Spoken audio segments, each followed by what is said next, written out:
Muzeniremo maraso ya Yesu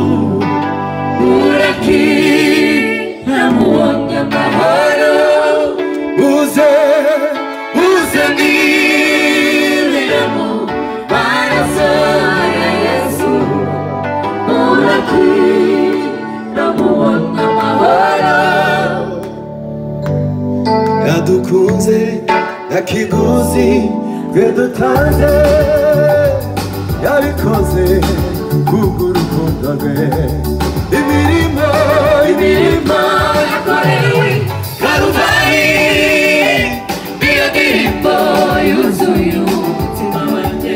yadukunze we yakiguzi Vedutanze Yesu yabikoze kugurukundo rwe imirimo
What's up,